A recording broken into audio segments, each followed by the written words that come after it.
محترم معزز محتشم مشائخ کرام، علماء اعظام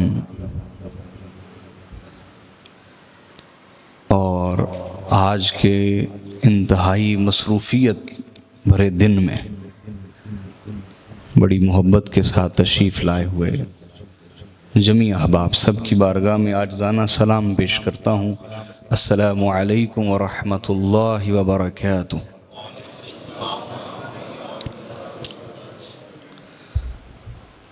اللہ رب العزت سے دعا ہے پروردگار آج کی اس روحانی محفل جو بسلسلہ عرس جاری ہے اس میں پروردگار میری اور آپ سب کی حاضری قبول فرمائے۔ مجھے یہ کہا گیا کہ اس موضوع پہ گفتگو کیجیے گا کہ ہدایت کیسے ملتی ہے، ہدایت کیسے ملتی ہے۔ تو میں نے چاہا کہ اس عنوان یا اس موضوع یا اس سوال کا جواب ہم اس کتاب سے لیتے ہیں جو خود کتاب ہدایت ہے۔ خود بولیے۔ میں نے چاہا کہ کتاب ہدایت کی طرف رجوع کیا جائے، ٹھیک ہے؟ کتاب ہدایت کی طرف بولیے۔ نبی علیہ الصلوۃ والسلام نے ارشاد فرمایا، اے ابو ذر، اگر تو قرآن کی ایک آیت کو سمجھ لے، ایک آیت کو بولیے، تو یہ تیرے لیے 100 نوافل پڑھنے سے بہتر ہے۔ 100 نوافل پڑھنے سے، اور 100 نوافل کا مطلب کیا ہے کہ اگر آپ تکبیرات نکال دیں، تسبیحات بھی علیحدہ کر لیں، تحمیدات علیحدہ کر لیں، اور قادہ میں التحیات اور درود پاک اور دعا اس کو بھی علیحدہ کر لیں، صرف جو قراءت کا پورشن ہے اس کو سمجھیں کہ 100 نوافل ہیں تو ہر رکعت میں کم از کم 7 آیات سورہ فاتحہ کی ہوں گی، ایسا ہی ہے جی، اور کم از کم 3 آیات ساتھ اور ملائی جائیں گی، ایسا ہی ہے نا؟ کتنی ہو گئی؟ 10 کو 100 سے ضرب دیا، کتنا ہو گیا؟ 1000۔ آقا علیہ الصلوۃ والسلام سمجھانا یہ چاہ رہے ہیں کہ قرآن مجید کی 1000 آیات بغیر سمجھ کے پڑھنے سے بہتر ہے ایک آیت کو سمجھ کے پڑھ لو۔ ایک آیت کو پورے طریقے سے سمجھ جاؤ، اس کے معنی کے ساتھ، مفہوم کے ساتھ، تشریح کے ساتھ، تفسیر کے ساتھ سمجھ لو، تو وہ ایک آیت 1000 آیات بغیر سمجھے پڑھنے سے بہتر ہے۔ اور مزید ارشاد فرمایا، اگر تو قرآن کا ایک مضمون سمجھ لے، ایک پورا رکوع ایک مضمون سمجھ لے، تو یہ تیرے لیے 1000 نوافل پڑھنے سے بہتر ہے۔ آئیے میں آپ کو ایک پورا مضمون سمجھاتا ہوں قرآن مجید سے۔ اور دوسرا میں یہ عرض کروں گا کہ اگر میں اس فیصلے سے کسی کی دل آزاری کر بیٹھا ہوں تو معذرت کرتا ہوں، لیکن میرا ایک موقف ہے۔ میں کہتا ہوں اہل سنت میں علم کے معیار کے گرنے کا سبب یہ کہ جب عوام تھک چکی ہوتی ہے اور تقاضا کر رہی ہوتی ہے کہ محفل ختم ہو جائے، اس وقت کسی خطیب کو، عالم کو ممبر پہ بٹھا دیا جاتا ہے، تو وہ بیچارہ بجائے کوئی ہدایت کی باتیں سکھانے کے وہ صرف مجمع جگاتا رہتا ہے۔ ایسا ہے نا؟ وہ مجمع جگاتا رہتا ہے، کوئی ہدایت کی باتیں نہیں سکھا پاتا، وہ ایسی باتیں کرتا ہے جس سے مجمع جاگے۔ تو ہمارے ہاں علم کے جو معیار گر گئے ہیں اس کا ایک سبب یہ ہے۔ اور باقی رہی نعت خوانی، تو نعت خوانی انسان ایسی بھی کیفیت میں سن سکتا ہے جب وہ تھکا ہو۔ کتنے لوگوں کی عادت ہوگی سونے سے پہلے نعت سننا، تلاوت سننا، میرا خود اپنا معمول ہے، تو وہ اس حالت میں بھی سنی جا سکتی، لیکن قرآن کو سمجھنا، سنت کو سمجھنا، اس کے لیے آپ کا ذوق، شوق، آپ کی توجہ قائم ہونا ضروری ہے۔ اس لیے میں نے یہ چاہا۔ اللہ آپ کو سلامت رکھے۔ کیوں جی، سننے کے لیے تیار ہیں؟ رب العزت نے ارشاد فرمایا سورۃ البقرہ، سورۃ البقرہ، بقرہ اس کو کیوں کہتے ہیں؟ اس کے کئی اسباب ہیں، 2 سبب آپ کے سامنے بیان کرتا ہوں۔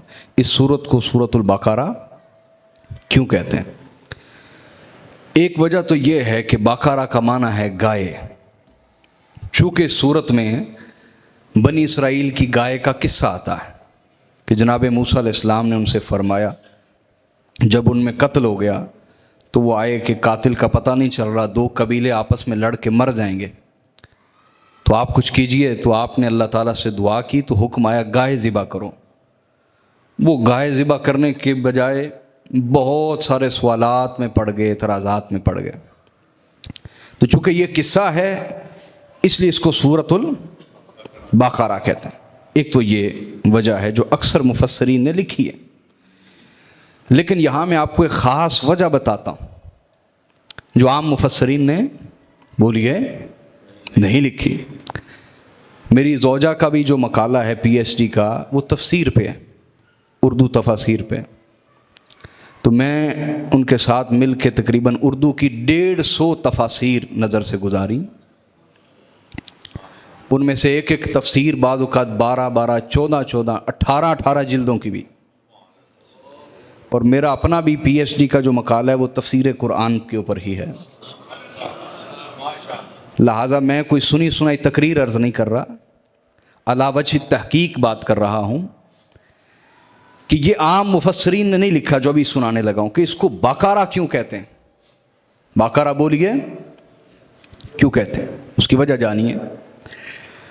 یہ بقرہ اگر یہ اس سے فعل بنایا جائے نا تو عرب کہتے ہیں بقر الارض، ای شق الارض، جب زمین پھٹ جائے، زمین بولیے، اور وہ اپنے خزانوں کو باہر اگل دے، اپنے خزانوں کو باہر بولیے، تو عرب کہتے ہیں بقر الارض، کہ زمین کا یہ پھٹنا ہے، یا بقر الارض، زمین پھٹی اور اس نے اپنے خزانوں کو باہر اگل دیا۔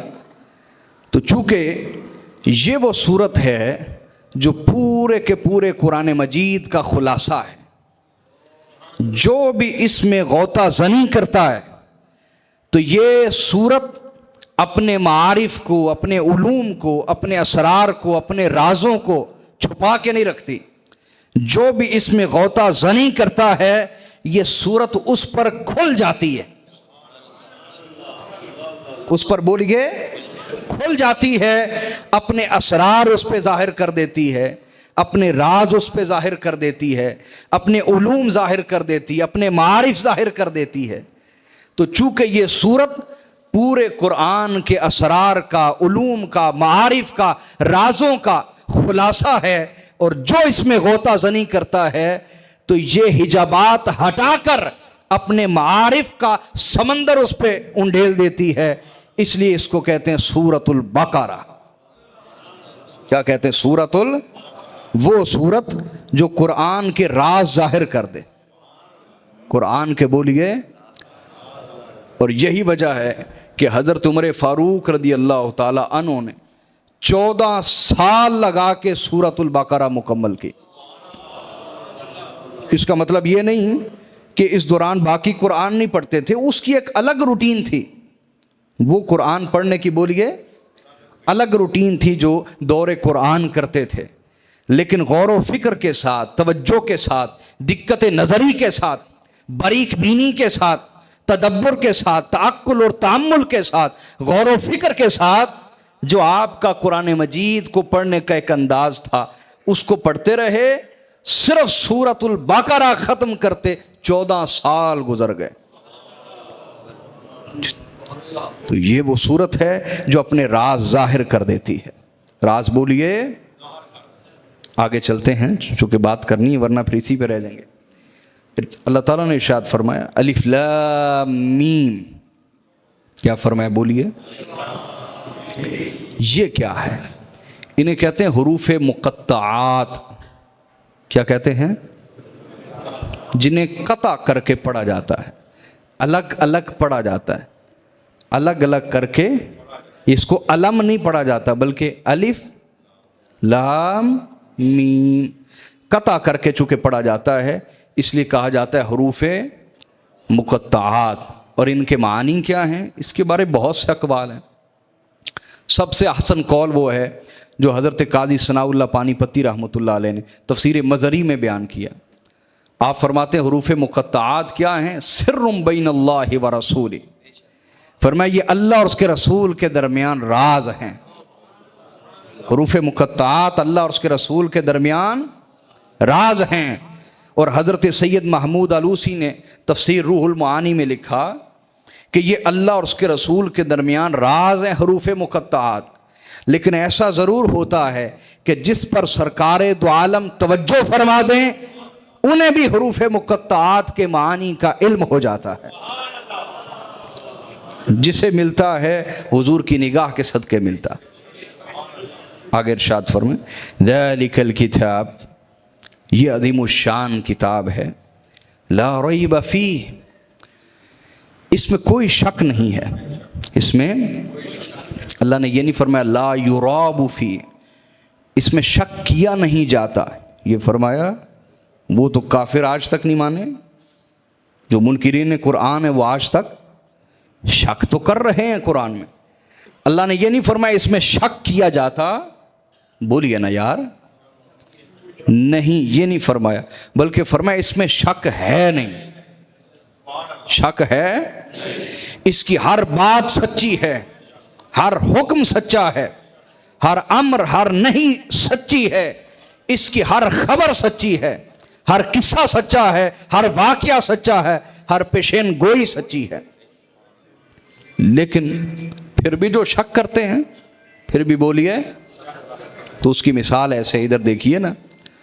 اگر کوئی شخص نابینا ہے, اگر کوئی شخص بولیے تو اس کا ایک عذر ہے, اس کا بولیے ایک, لیکن اس کو یہ حق تو نہیں پہنچتا کہ وہ انکار کر دے کہ سورج تو چڑھتا ہی نہیں.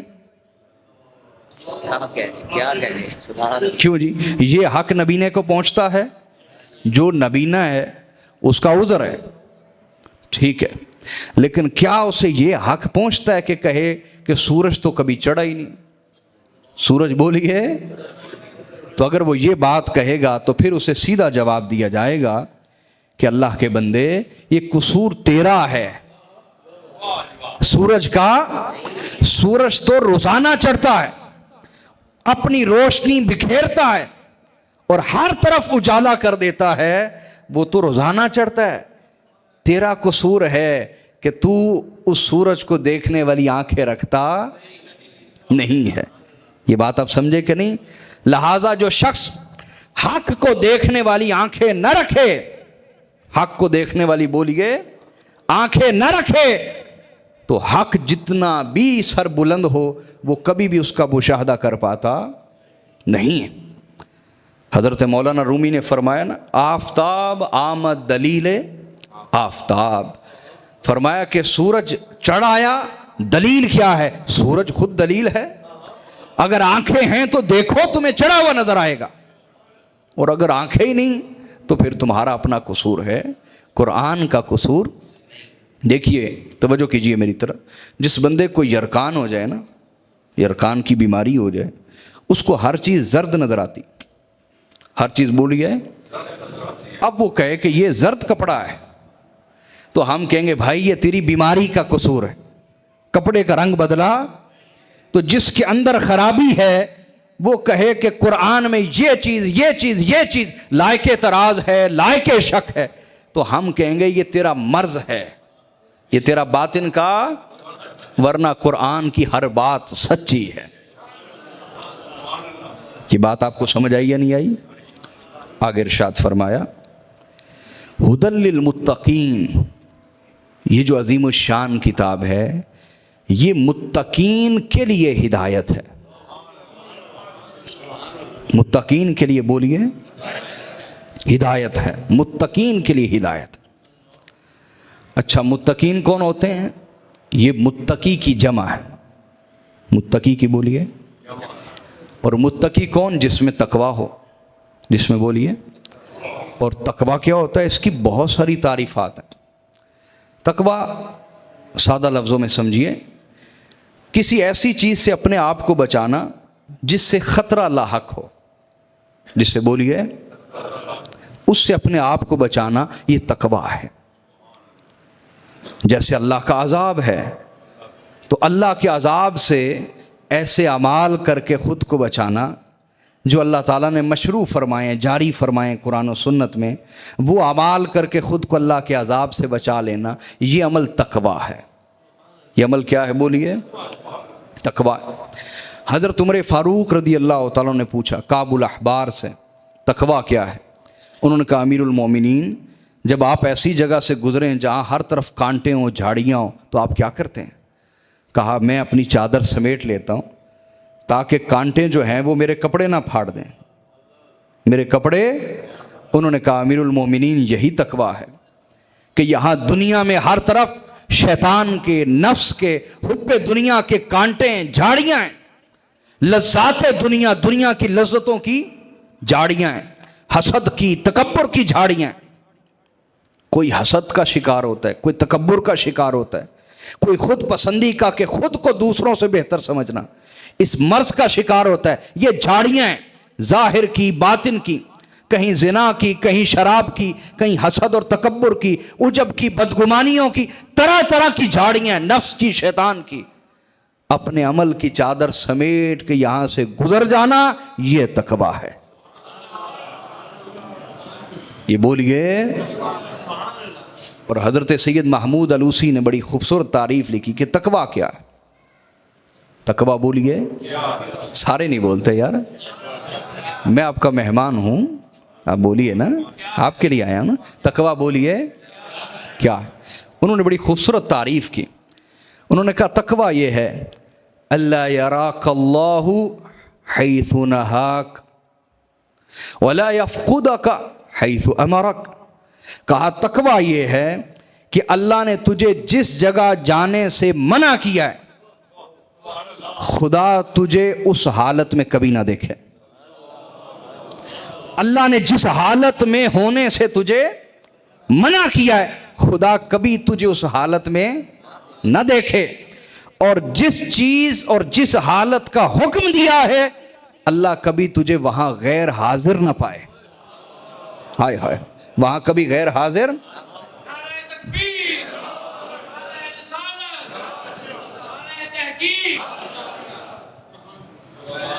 فرمایا یہ تقوی، یہ بولیے تقوی ہے. تو فرمایا جن میں تقوی ہے قرآن ان کے لیے ہدایت ہے. اور رمضان کے مضمون کے تحت اللہ نے فرمایا ہدی للناس، قرآن ساری انسانیت کے لیے ہدایت ہے. بولیے قرآن. جاگ رہے ہیں یار، لاہوری ہیں آپ تو، جاگ کے بیٹھے. میں قرآن سنا رہا، الف لیلہ نہیں سنا رہا، کہانی نہیں سنا رہا، کہا رہا ہوں لفظ بلفظ. تو اللہ تعالیٰ نے آگے سورۃ البقرہ میں آگے جا کے فرمایا کہ قرآن ساری انسانیت کے لیے ہدایت، اور یہاں فرمایا کہ قرآن صرف متقیوں کے لیے. وہاں کہا ساری انسانیت اور یہاں فرمایا صرف متقین. سوال پیدا ہوا کہ یہ کیا بات ہے، ادھر کہا ساری انسانیت اور یہاں. تو بات سمجھنی چاہیے کہ قرآن نازل تو ساری انسانیت کے لیے ہدایت بن کے آیا ہے. یہ نازل ہدایت بن کے ہوا ہے، یہ ساری انسانیت کے لیے ہدایت بن کر نازل ہوا ہے. لیکن ہدایت اس سے وہی قبول کرتے ہیں جن میں تقوی ہے ساری انسانیت کے لیے ہدایت، لیکن قبول ہر کوئی کرتا، قبول وہی کرتا ہے جس میں تقوی. یہاں ایک سوال ہے میرا قرآن مجید سے، اور میں نے آپ کو بتایا کہ میرا بھی پی ایچ ڈی کا مقالہ تفسیر قرآن پہ، میری زوجہ کا بھی پی ایچ ڈی کا مقالہ تفسیر قرآن پہ. تو تقریباً 200 کے قریب تفاسیر نگاہ سے گزری تحقیقی مقالہ کے دوران. یہ بات میں نے کسی جگہ نہیں پائی.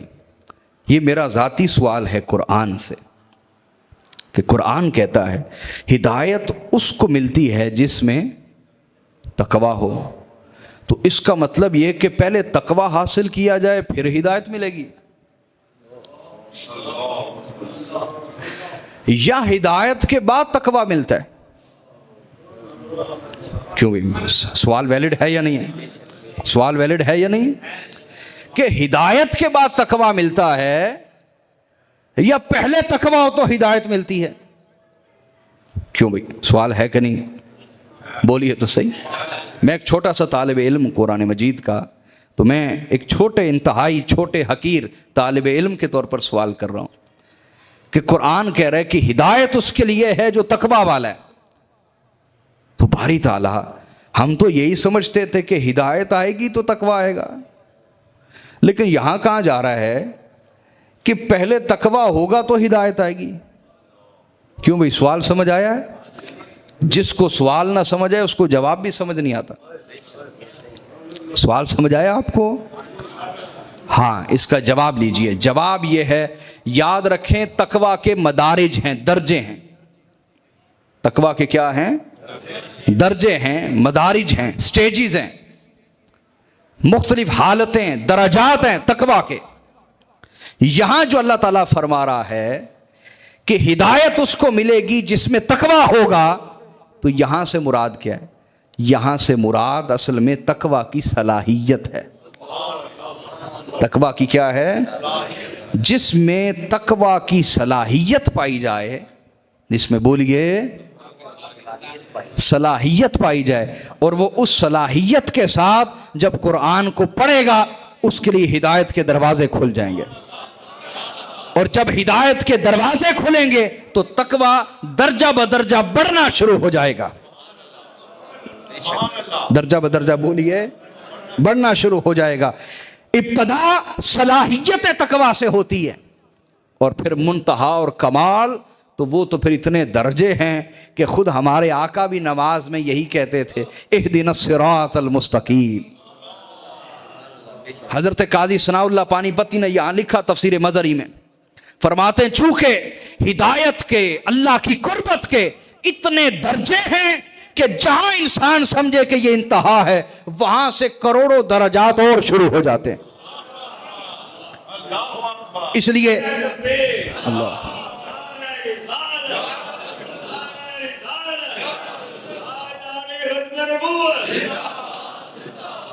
اس لیے یاد رکھیں نہ حضور پر درود و سلام کا کبھی سلسلہ رک سکتا ہے، کیونکہ اللہ کی قربت کے درجات، مدارج، درجے ہیں اتنے زیادہ کہ قیامت اور اس کے بعد تک بھی درود پڑھا جائے اور اللہ خود بھی پڑھے تو وہ قرب کے درجے ختم ہوتے. اور اسی طرح تقوی کے درجات، تقوی کے بولیے تو صلاحیت ہی سرے سے نہیں ہوگی. جیسے میں نے آپ کو مثال دی، ایک بندے کے پاس دیکھنے کی صلاحیت ہی نہیں ہے، ہی نبینا، اس میں دیکھنے کی صلاحیت ہی نہیں، تو وہ سورج کا مشاہدہ کیسے کرے گا؟ سمجھے نا؟ تو پہلے صلاحیت ہونا ضروری ہے. جہاں ضد ہو، تکبر ہو، نفرت ہو، اناد ہو، تعصب ہو، وہاں محمد رسول اللہ جیسا مرشد بھی، ہادی بھی اللہ کی طرف بلائے تو پھر کوئی بات یہاں اثر کرتی، کیونکہ وہاں تکبر ہے، نفرت ہے، حسد ہے، اناد ہے، ضد ہے کہ ہم نے نہیں ماننا، جو بات بھی کہی جائے ہم نے تسلیم نہیں کرنی. تو صلاحیت تقوی نہ تھی، اس لیے سید الانبیاء سے براہ راست گفتگو سن کے بھی دلوں کے حال بدلے، بہت ساروں کے بدلے اور بہت ساروں کے جن میں صلاحیت تھی بدل گئے، جن میں نہ تھی ان کے نہ بدلے. تو اللہ پاک نے فرمایا یہ متقی کون ہے؟ کیا؟ اب ان کی صفات بیان فرمایا الذین یؤمنون بالغیب، وہ لوگ جو غیب پر ایمان لاتے ہیں. غیب پر بولیے ایمان لاتے ہیں. یہاں غیب سے مراد اللہ کی ذات بھی ہے کہ وہ غیب ہے، اور خدا سب سے بڑا غیب ہے. اچھا وہ سب سے بڑا غیب ہے تو اس غیب کی خبر ہمیں کس نے دی؟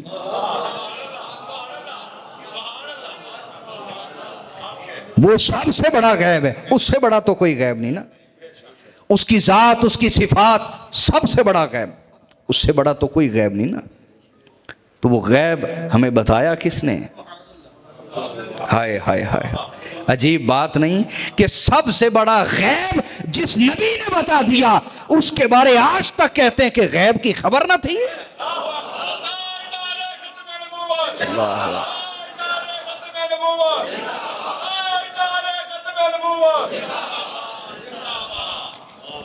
تو خدا کی ذات غیب، خدا کی صفات غیب، جنت غیب، دوزخ غیب، ملائکہ فرشتے غیب، سمجھ آ رہی ہے؟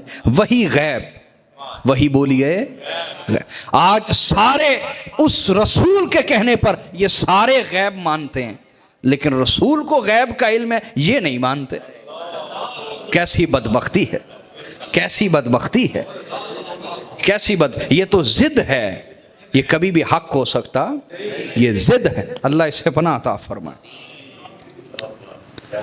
اچھا یہ سمجھنا چاہیے کہ ایمان کس کو کہتے ہیں؟ ایمان بولیے، محض کلمہ پڑھنے کو کہتے ہیں۔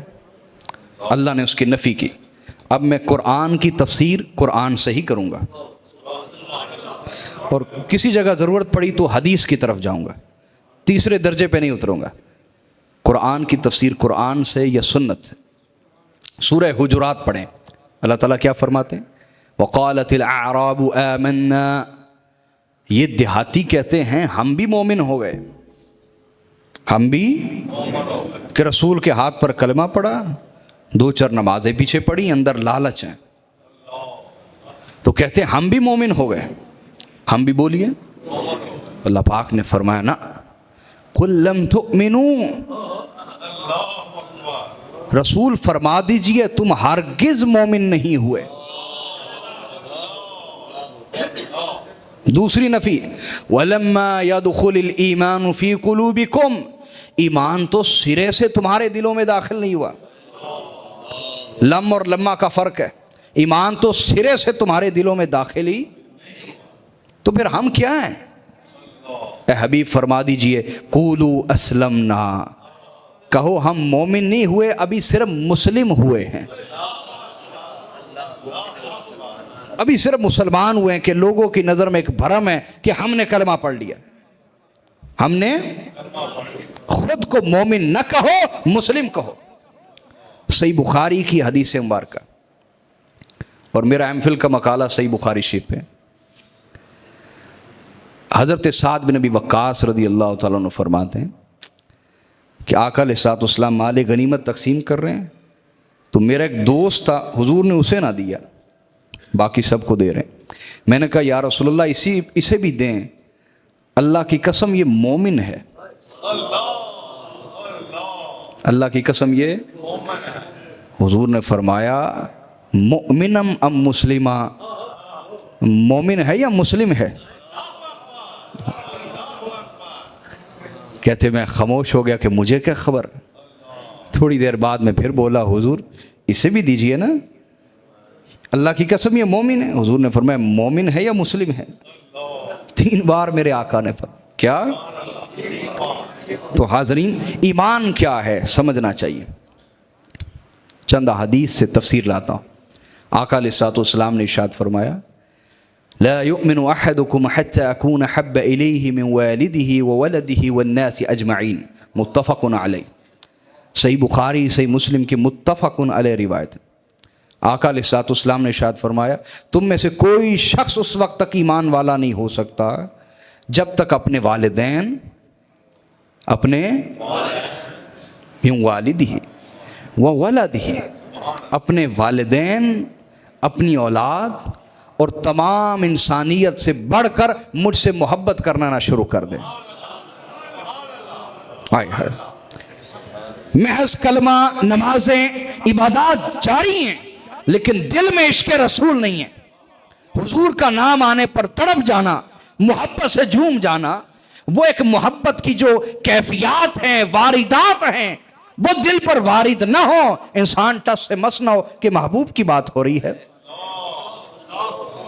یہ جو کیفیت ہوتی ہے، کیفیت، امام ذہبی نے سیر اعلام النبلاء میں لکھا، امام ذہبی جیسا سخت ترین عالم جرح و تعدیل کا مجنوں کے بارے لکھا۔ کس کے بارے؟ ان کا اصل نام تھا قیس۔ کیا نام؟ اور ان کو مجنوں کا لقب حضرت امام حسن نے عطا فرمایا تھا۔ یہ جو لیلا مجنوں ہے یہ فیبریکیٹڈ کہانی نہیں ہے، گھڑی ہوئی کہانی نہیں ہے، یہ سچی ہے۔ اور بڑے بڑے محدثین، 40 سے زیادہ جلیل القدر محدثین نے اپنی کتب میں اس کے واقعات نقل کیے۔ متقدمین کی بات کروں، پہلے لوگوں کی، اب تو ڈھیروں مل جائیں گے۔ تو امام ذہبی نے لکھا کہ یہ جو تھا نا قیس مجنوں، تو اس کے گھر والے اسے حج پہ لے گئے کہ شاید لیلا کو بھول جائے گا، وہاں جا کے طواف کرے گا اور ارکان حج ادا کرے گا تو شاید باز آ جائے۔ تو ادھر اپنے خیمے کے باہر بیٹھا تھا، تو وہاں ایک عرب نے، وہاں کے مکہ کے رہائشی نے، اس نے اپنی کسی خاتون، بیوی یا بہن یا بیٹی کو آواز دی، اس کا نام لیلا تھا۔ اس نے اسے آواز دی، لیلا، حرم کے سامنے، ادھر کعبۃ اللہ کے سامنے، ادھر ہی چیخ ماری اور غش کھا کے گر پڑا، اور اگلے دن تک ہوش نہ آئی۔ اب بڑے بڑے آئمہ یہ واقعات نقل کر کے سمجھانا یہ چاہتے ہیں کہ جب مجازی محبت کی یہ کیفیت ہے تو عشق حقیقی کی کیفیت کیا ہوگی۔ مقصود یہ ہے بات کرنے کا، ممبر کے اوپر مقصود یہ ہے بات کرنے کا۔ آئی بات سمجھ یا نہیں آئی؟ تو آقا علیہ السلام نے فرمایا محبت رسول، عشق رسول، اس سے تمہیں ایمان نصیب ہوگا، اس سے بولیے ایمان نصیب۔ اسی طرح امام حیثمی نے حدیث کو روایت کیا مجمع الزوائد میں، امام طبرانی اس حدیث کو لائیں۔ آقا علیہ السلام نے ارشاد فرمایا، یہ اسی حدیث کی تشریح ہے، اسی حدیث کی بولیے، کیوں بھی جاگے ہوئے ہیں نا، اسی حدیث کی تشریح۔ آقا علیہ السلام نے ارشاد فرمایا لا یؤمن عبد حتی اکون حب الیہ من نفسہ وذاتی حب الیہ من ذاتہ وعطرتی حب الیہ من عطرتہ۔ آقا علیہ السلام نے ارشاد فرمایا تم میں سے کوئی شخص اس وقت تک ایمان والا نہیں ہو سکتا جب تک اس میں یہ 4 علامتیں نہ پائی جائیں۔ کتنی؟ 4۔ یہ اسی حدیث کی تشریح ہے۔ 4 کتنی بولیے؟ بولیں تو صحیح یارا۔ 4۔ پہلی حتی اکون حب الیہ من نفسہ، جب تک اپنی جان سے بڑھ کر مجھ سے محبت نہ کرے، اپنی جان سے بڑھ کر مجھ سے محبت نہ کرے۔ دوسرا فرمایا وَأَهْلِي أَحَبَّ إِلَيْهِ مِنْ أَهْلِهِ، جب تک اپنے اہل و عیال سے بڑھ کر، اپنے خاندان سے بڑھ کر میرے خاندان سے محبت نہ کرے، اسے ایمان نصیب ہو سکتا۔ تیسرا فرمایا وَعِطْرَتِي أَحَبَّ إِلَيْهِ مِنْ عِطْرَتِهِ، جب تک کوئی اپنی آل اولاد سے بڑھ کر میری آل اولاد سے محبت نہ کرے، اسے ایمان نصیب ہو سکتا۔ مجھے بتائیے کیا ہم نے ہمیشہ اپنی آل اولاد سے بڑھ کر حضور کی آل اولاد سے پیار کیا ہے؟ دعویٰ نہ کر دیجئے گا، گریبانوں میں جھانکے، کیا اپنے اہل و عیال سے بڑھ کر حضور کے اہل و عیال سے پیار کیا؟ میں فرقہ پرست آدمی نہیں ہوں، لیکن یہ سوال میرا حق ضرور بنتا ہے، کیا مولا علی یہاں سے خوش دل گئے یا دکھی دل گئے؟ اپنی داڑھی پکڑ کے کہتے تھے تو آخر خون سے کب رنگین ہوگی، تو آخر خون سے کب رنگین ہوگی۔ کیا امام حسن مجتبیٰ یہاں سے خوشی خوشی دنیا سے رخصت ہوئے؟ نہیں، جس شہر میں جاتے زہر دیا جاتا، تڑپائے جاتے، اذیتیں دی جاتی، تکلیفیں دی جاتی، کیا وہ ہندوؤں کے درمیان جاتے تھے، سکھوں کے درمیان جاتے تھے؟ یہ میں آپ کو نفسیات سمجھا رہا ہوں، یہ شروع سے نفسیات چلی آ رہی ہیں کہ ایک طرف ظاہری طور پر کلمہ بھی، نمازیں بھی، پرہیزگاری بھی، ظاہری دینداری کا حلیہ بھی، دوسری طرف حضور کے خاندان کی نفرت بھی دلوں میں پل رہی ہے، نفرت بھی پل رہی ہے۔ اور یاد رکھو پھر امام حسین کے ساتھ کیا کیا، ہوئے ہوئے ہوئے، اتنی دردناک تاریخ کسی امت کے پاس نہیں۔ پورا خاندان ذبح کر کے سروں کو نیزوں پہ چڑھا دیا. رسول زادیاں ان کا دفاع کرتے ہو. تمہاری بیٹیوں کو کوئی اس طرح ہتھ کڑی لگا کے چلائے نا بازاروں میں. ابن حبان کو پڑھیں صحیح میں کن حالات میں نبی کی بیٹیوں کو ہتھ کڑیاں لگا کے سر ننگے کر کے لے جایا گیا. حاضرین یہ سوچ ہمیشہ سے رہی ہے اور یہ آج بھی ہے. آج بھی ہے کہ ظاہری نیکیاں جن سے لوگ نیک سمجھیں, لوگ بہت زیادہ نیک سمجھیں, وہ اس کا اہتمام تو کیا جاتا ہے, لیکن دلوں میں حب آل رسول, خدمت آل رسول, حضور کے گھرانے سے محبت کرنا, حضور کی آل اولاد کی خدمت کرنا, ان کا دل و جان سے ادب کرنا, اس سے دل بھی خالی ہیں, باطن بھی خالی ہیں, پورا گھر خالی, محلہ خالی. اور ایک سوال ہے میرا, دیکھیے اگر میں باتیں جو کر رہا ہوں ممبر پہ بیٹھ کے یہ غلط ہیں, سوچئے معاشرے میں جو بیوہ سیدزادیاں کتنی کو ان کی خدمت کی جاتی, یتیم سیدزادے ان کی کتنی خدمت کی جاتی. پھر علماء کا اجماع اس مسئلے پر کہ سادات کی خدمت جو ہے وہ حضور کی خدمت سمجھ کے کی جائے گی. لہذا یہ نہیں کہ پہلے چھان پھٹک کریں کہ جو نذرانہ تحفہ دینا یہ اس کے لائق بھی ہے یا نہیں, بلکہ حضور کی خدمت سمجھ کے ان کی خدمت کی جائے گی. حضرت عثمان غنی کی روایت پڑھ لیجئے. امیر المومنین حضرت عثمان غنی رضی اللہ تعالیٰ روایت کرتے, آقا علیہ الصلوۃ والسلام نے فرمایا کہ جس نے میرے خاندان کے ساتھ کوئی احسان کیا فلم یکافہ بہا فی الدنیا, اور وہ سید دنیا میں اس کا بدلہ نہ دے سکا, تو میرا امتی گھبرائے نہ, فعلی مکافأتہ غدا اذا لقینی, جب قیامت والے دن مجھ سے ملے گا میں خود ہر احسان کا بدلہ چکا دوں گا.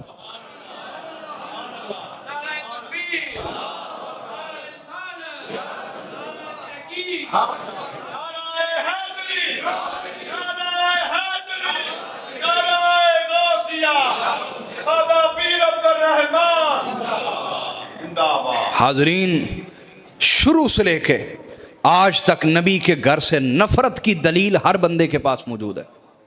کیا مولا علی کے خلاف نہیں تھی؟ نعرے لگتے تھے ان الحکم الا للہ, حکومت کا حق اللہ کا, حکومت کا حق صرف. نبی کے گھر سے نفرت اور دشمنی کی دلیل ہر ایک نے گھڑی ہوئی تھی, آج بھی ہے, آج بھی ہے. وہ دلیلیں بانٹی جاتی ہیں, آل رسول سے نفرت کی دلیلیں بانٹی جاتی ہیں. یہ تو جب رسول اللہ کا سامنا ہوگا تو پتہ چلے گا نا. اپنی اولادوں کے عیبوں پہ پردہ ڈالنے والوں, تمہیں چلو کسی سید کا معاملہ عیب ہی لگا, وہ تو اللہ جانتا ہے یا نہیں, تمہیں عیب ہی لگا تو کیا تمہیں صرف وہی عیب نظر آیا, باقی خوبیاں نظر نہ آئیں؟ اور کیا اپنے اندر صرف خوبیاں نظر آئیں, اپنے اندر کوئی عیب نہ تھا؟ اپنے آپ سے تو کبھی نفرت نہیں کی, اپنے حق میں تو دلیلیں رکھتے ہو کہ لوگ پھر بھی میرا احترام کریں, چلو میں ایک گناہگار عاجز بندہ ہوں. اپنے حق میں دلیلیں رکھتا ہے اور حضور کے حق, گھر کے حق میں دلیلیں نہیں ہیں. وہاں نفرت کی دلیلیں وہ کل بھی تھی, وہ آج بھی ہیں. امام حسین کو شہید کر کے ابن زیاد نے جو خطبہ دیا وہ آپ پڑھیں. اس نے کہا حسین تو نبی کا بیٹا ہی نہیں, نبی کے رستے سے ہٹ گیا اس لیے ہم نے مار دیا. وہ دلیلیں تو شروع سے ہیں. اپنے ضمیروں میں جھانکو کہ تم کس کے ٹکڑوں پہ پل رہے ہو. اگر تو حسنین کے نانا کے ٹکڑوں پہ پل رہے ہو تو پھر جس گھر کا کلمہ پڑا ہے اس گھر سے وفا کرو. اس کے خلاف کوئی مولوی بڑکائے یا کوئی پیر بڑکائے اس پہ لعنت بھیجو, اس گھر سے وفا کرو جس گھر کا کلمہ پڑا. کیوں بھی کریں گے. آپ کی کربلا آپ کا دور ہے, آپ کا امتحان ہمارے ساتھ ہے, یاد رکھنا. آپ کا واہ ہمارے ساتھ پڑا ہے, آپ کا امتحان ہم ہے. تو ہر ایک کی کربلا ہے. خدا دلوں میں حقیقی ایمان پیدا فرمائے. تو حضور نے فرمایا کہ چوتھی چیز جس کے بغیر ایمان نہیں آتا ہے, فرمایا وَذَاتِ يَحَبَّ إِلَيْهِ مِنْ ذَاتِهِ, جب تک کوئی اپنی ذات سے بڑھ کر میری ذات سے محبت نہ کرے اسے ایمان نصیب نہیں ہو سکتا. ایمان نصیب نہیں ہو سکتا. اب پھر ایمان کا دعویٰ تو بڑے بڑے لوگ کرتے ہیں. ایمان کا دعویٰ قرآن مجید نے 3 طبقات بیان کیے. کتنے بولیے نا یار. پہلا طبقہ ہے مومنوں کا، دوسرا طبقہ ہے کافروں کا، تیسرا طبقہ ہے منافقوں کا۔ سورہ مومنون بھی ہے، سورہ کافرون بھی ہے، سورہ منافقون بھی ہے قرآن میں، سمجھے یا نہیں؟ اب جو منافق ہے وہ کون ہوتا ہے؟ کیا منافق وہ ہوتا ہے جس کے ماتھے پہ منافق لکھا؟ نہ، منافق وہ ہوتا ہے جس کو پورا محلہ منافق ہی نہ سمجھے۔ اللہ کے بندو، جاسوس کون ہوتا ہے جس کو کوئی جاسوس ہی نہ سمجھے؟ تبھی تو وہ جاسوس ہے، ورنہ وہ کہاں جاسوس ہوا ہے نا؟ تو خود صحابہ کرام علیہم الرضوان فرماتے ہیں کہ یہ ہمارے لیے بھی پہیلی تھی کہ منافقوں کی پہچان کیسے کرنی۔ بولیے منافقوں کی، تو کہتے ہیں یہ حضور نے عقدہ ہم پہ کھول دیا، یہ معمہ حل کر دیا، یہ مشکل حل کر دیا آقا نے۔ آقا علیہ الصلوۃ والسلام نے فرمایا یاد رکھو جو علی کی ذات ہے، کیا علی کی ذات ہے۔ صحیح مسلم میں، جامع ترمذی میں روایت ہے، سنن ابن ماجہ میں بھی فرمایا اے علی لا یحبک الا مؤمن ولا یبغضک الا منافق، اے علی سوائے مومن کے تجھ سے محبت کوئی نہیں کرے گا، اور سوائے منافق کے تجھ سے بغض کوئی نہیں رکھے گا۔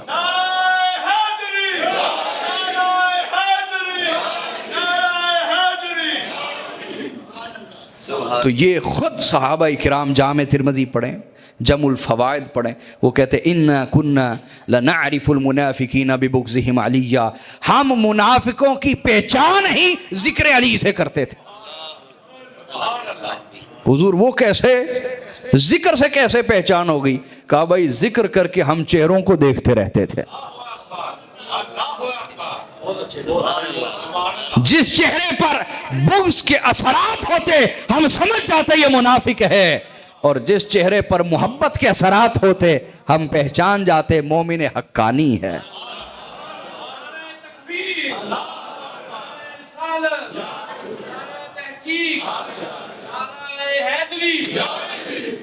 تو حاضرین یہ ایمان ہے، میں نے آپ کو عرض کیا، اور تو اللہ پاک نے فرمایا کہ متقی وہ ہیں جو ایمان لاتے ہیں غیب پر، وَيُقِيمُونَ الصَّلَاةَ، اور نماز قائم کرتے ہیں۔ کیا بولیے؟ اچھا نماز قائم کرنا کیا ہے؟ آج ہر جھوٹا جیلی درویش اٹھتا ہے، وہ کہتا ہے تاڑی 5 ویلے ساڑی ہر ویلے۔ خدا کے بندے، تو حضور کی سنت ثابتہ متواترہ کہ نماز ایسے پڑھنی ہے، صلو کما رأیتمونی اصلی، صحیح بخاری میں، کہ نماز ایسے پڑھو جیسے مجھے پڑھتے ہوئے دیکھتے۔ حضور کی سنت ثابتہ متواترہ جو حضور سے ثابت شدہ طریقہ کہ نماز یوں پڑھنی ہے، اس کا مذاق اڑا رہے ہو، اس کا مذاق اڑا کہ تاڑی 5 ویلے ساڑی ہر ویلے۔ تو پھر کہتے ہیں اللہ نے یہ تو نہیں فرمایا نماز پڑھو، کہا قائم کرو، ہماری قائم ہے۔ تو بھئی قرآن کا معنی کیا ہے، کسی لفظ کا، کسی آیت کا معنی کیا ہے، یہ کوئی جاہل بتائے گا یا مفسرین بتائیں گے؟ بولیے نا، کون بتائے گا؟ پہلے تو یہ ججمنٹ ہونی چاہیے نا، یہ فیصلہ ہونا چاہیے کہ قرآن کی کسی آیت کا معنی کون بتائے گا؟ جی تو سنیے، قائم کرنا کسی چیز کو، قائم کرنا کیا ہوتا ہے، اس کے 2 معنی بیان کروں گا۔ کسی چیز کو قائم کرنے سے مراد یہ ہے کہ اس کو یوں سیدھا کھڑا کر دینا کہ اس میں کوئی ٹیڑھ نہ رہے، اس میں کوئی ٹیڑھ نہ رہے، سمجھ آ رہی ہے نہیں؟ قائم کرنا، سیدھا قائم کر دینا، اس میں کوئی ٹیڑھ۔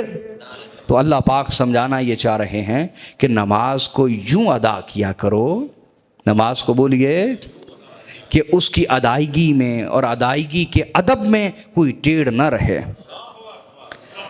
نماز کے ہر ادب کے ساتھ نماز کو قائم کرنے کی کوشش کیا کرو، پھر کوئی کمی کوتاہی ہوگا تو اللہ معاف کرے گا۔ ظاہری طور پہ بھی پورے آداب بجا لاؤ، طہارت کے، پاکیزگی کے، اور باطنی طور پہ بھی خشوع خضوع رکھو۔ نبی علیہ الصلوۃ والسلام نے ایک شخص کو دیکھا نماز پڑھ رہا تھا، کیا پڑھ رہا تھا؟ تو وہ نا اپنی داڑھی یوں کیا جا رہا ہے، یوں نماز کے دوران اپنی داڑھی کو یوں کیا جا رہا ہے۔ تو آقا علیہ الصلوۃ والسلام نے فرمایا اگر اللہ کی حضوری اس کے دل میں ہوتی، اللہ کی حضوری اس کے خشوع، اللہ کی حضوری اس کے دل میں ہوتی تو وہ ہاتھوں میں بھی نظر آتی، اس کا اثر ہاتھوں میں بھی، اس کا اثر ہاتھوں میں بھی نظر آتا، تو اس کے دل میں حضور ہی نہیں خدا کی۔ یہی کہا گیا نا صحیح بخاری و مسلم کے متفقن علیہ روایت، مل احسان یا رسول اللہ، یا رسول اللہ احسان کیا ہے، ولایت کیا ہے، مرتبہ؟ حضرت جبرائیل علیہ السلام نے پوچھا تو آقا علیہ السلام نے فرمایا ان تعبد اللہ کأنک تراہ فإن لم تکن تراہ فإنہ یراک، فرمایا مرتبہ ولایت یہ ہے کہ تو اللہ کی یوں عبادت کیا کر جیسے تو اس کو دیکھ کر اس کی عبادت کر رہا ہے، اور اگر یہ حال تجھ پر طاری نہ ہو، اگر یہ حال تجھ پر طاری، تو یہ تو حضوری قائم کر، یہ تو تصور جما لے کہ وہ تو تجھے دیکھ رہا ہے نا، یہ تصور، تو یہ نماز قائم کرنا ایک یہ معنی۔ دوسرا، اہل لغت کہتے ہیں اقامت الشیء توفیت حقہ، کسی چیز کو قائم کرنے سے مراد یہ کہ اس کا پورا حق ادا کر دینا، کسی چیز کو قائم کرنے سے مراد کیا، اس کا پورا، تو نماز کے ظاہری باطنی حقوق، تقاضے، اثرات جہاں ظاہر ہوں وہاں نماز قائم ہو رہی ہے۔ اس کی چند صورتیں کیا ہیں کہ انسان نماز پڑھ کے بھی نماز کے انتظار میں ہو۔ حضور نے ارشاد فرمایا جو نماز پڑھ کے بھی نماز کے انتظار میں، وہ نماز میں یہ ہے، وہ مسلسل تو قائم ہوئی کہ نہ ہوئی ہے نا۔ قرآن کہتا ہے ان الصلاۃ تنہی عن الفحشاء والمنکر، بے شک نماز بے حیائی اور برائی کے کاموں سے روکتی ہے، جو رک جائے اس کی قائم ہو گئی، جو رک جائے اس کی بولیے اس کی قائم ہو گئی، یہ ہے قائم کرنے کا معنی۔ آگے ارشاد فرمائے وَمِمَّا رَزَقْنَاهُمْ يُنْفِقُونَ، اور جو کچھ بھی ہم نے انہیں بطور رزق دیا ہے وہ اس میں سے خرچ کرتے ہیں۔ دیکھیں اللہ نے کوئی حد نہیں لگائی، نہ زیادہ کی، نہ ہم کہتے ہیں رب دوے گا تو اسی دوان گے، تو اب جو دیا ہوا ہے وہ کس کا دیا ہوا ہے، اب جو دیا وہ کس کا دیا ہوا ہے، تیرا خدا پر ایمان ہی قائم نہ ہوا تو اللہ فرماتا ہے جو بھی ہم نے دیا ہے متقی وہ ہیں، ہدایت وہ پاتے ہیں، وہ اس میں سے بھی اللہ کی راہ میں لوٹاتے ہیں، اس میں سے بھی، چاہے تھوڑے سے تھوڑا یا زیادہ سے زیادہ ہے۔ سمجھ آئی ہے یا نہیں؟ تو رزق اللہ نے فرمایا جو بھی ہم نے رزق دیا ہے وہ اس میں سے خرچ کرتے ہیں، اس میں سے بولیے اچھا رزق کیا ہے، رزق بولیے کیا ہے، سوال ہے نا۔ تو علامہ زبیدی لکھتے ہیں تاج العروس میں کہ رزق کا جو لفظ ہے، کون سا رزق کا لفظ ہر عطا کے لیے استعمال ہوتا، رزق کا لفظ ہر عطا کے لیے، چاہے اس سے مراد علم ہو، چاہے وہ حکمت ہو، چاہے وہ شعور ہو، وہ دنائی ہو، وہ صلاحیتیں ہوں، وہ اولاد ہو، وہ مال ہو، یہ سب کچھ رزق ہے۔ لہٰذا اللہ نے اگر کسی کو علم دیا تو چھپائے نہ لٹائے، چھپائے نہ بلکہ، یہ جمعے کو میرے پاس کچھ لوگ شکوہ کرنے آئے تھے، بیچارے تنگ تھے اپنے امام مسجد سے، میں نے کہا کیا ہوا؟ کہتا جی اس نے کہا ہے تراویحوں کا 1,00,000 روپیہ دو مجھے،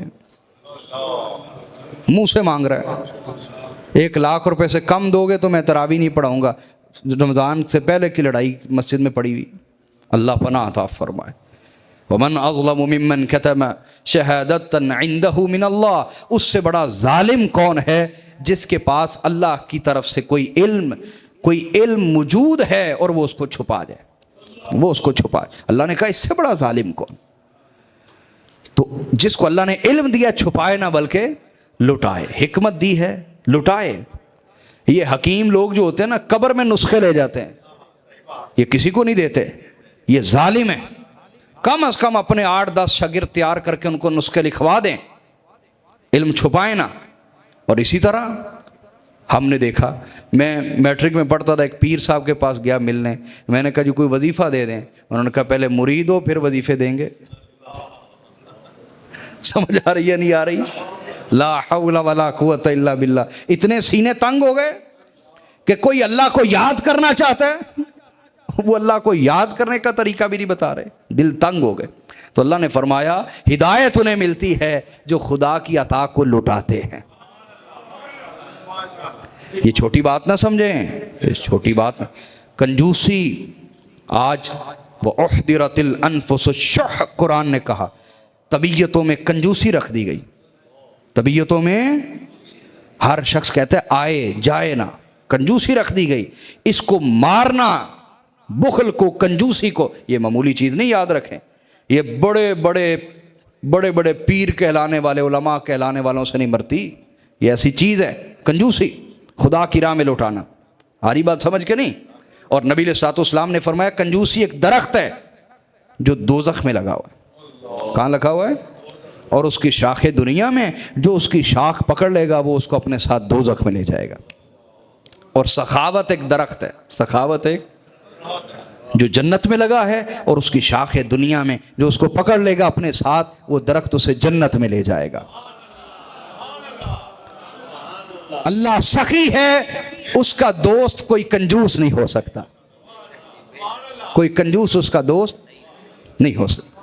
تو اس کو معمولی چیز نہ سمجھے. صحیح بخاری میں کتاب الایمان میں حدیث ہے، ای الاسلام خیر، حضور سب سے اچھا اسلام کون سا ہے؟ کیا سوال پوچھا گیا؟ سب سے اسلام کا سب سے اچھا عمل کون سا ہے؟ آپ نماز کہیں گے، ایسا ہی ہے نا. رسول اللہ سے پوچھا جا رہا ہے اسلام کا سب سے اچھا عمل کیا ہے؟ فرمایا دو چیزیں. کتنی؟ ان تطعم الطعام وتقرأ السلام على من عرفت ومن لم تعرف. فرمایا سب سے بہترین اسلام یہ ہے کہ تو مخلوق کو کھانا کھلائے. درگاہیں یہ سکھاتی ہیں، درگاہیں یہ سکھاتی مخلوق کو کھانا کھلانا. مخلوق کو بولیے افضل صدقۃ ان تشبع کبد الجاع، سب سے افضل صدقہ یہ رسول اللہ نے فرمایا تو کسی بھوکے کا پیٹ بھر دے. یہ ساری قرآن کی تفسیر کر رہا ہوں اور حضور کے فرمان سے کر رہا ہوں. تو حاضرین، تو فرمایا سب سے افضل اسلام یا سب سے بہترین اسلام یہ کہ تو لوگوں کو، مخلوق کو کھانا کھلائے، قطع نظر اس کے کہ کون تمہارے مسلک کا ہے، کون نہیں ہے، کون تمہارے مذہب کا ہے، کون نہیں ہے. تمہارا دل اتنا وسیع ہو جائے کہ خدا کی مخلوق ہے، اختلاف اپنی جگہ، کسی سے مذہب کا، مسلک کا، وہ اپنی جگہ، خدا کی مخلوق ہے، میں نے ان سے پیار کرنا ہے، میں نے اس سے محبت کرنا. اور میں آپ کو آخری بات کر کے پھر میں بات ختم کرتا ہوں، آیات مکمل کرتا ہوں.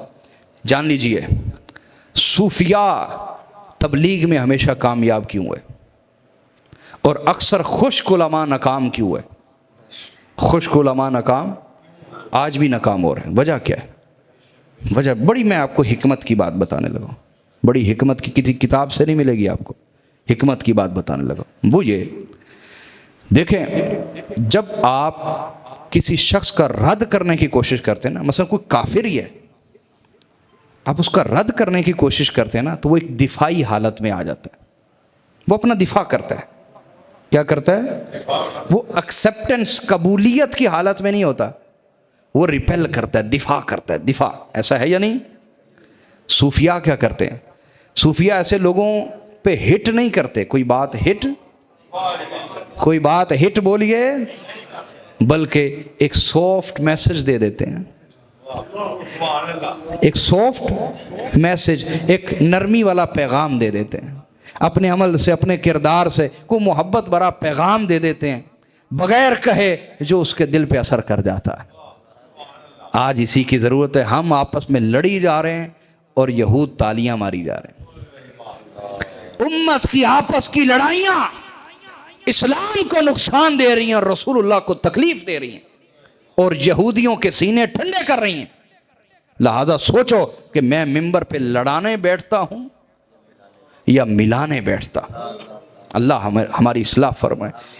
کیا میں یہ باتیں اس لیے کر رہا ہوں کہ میں ایک سید ہوں، مجھے آپ سب سے پیار ہے، تو باقیوں کو نہیں ہونا چاہیے؟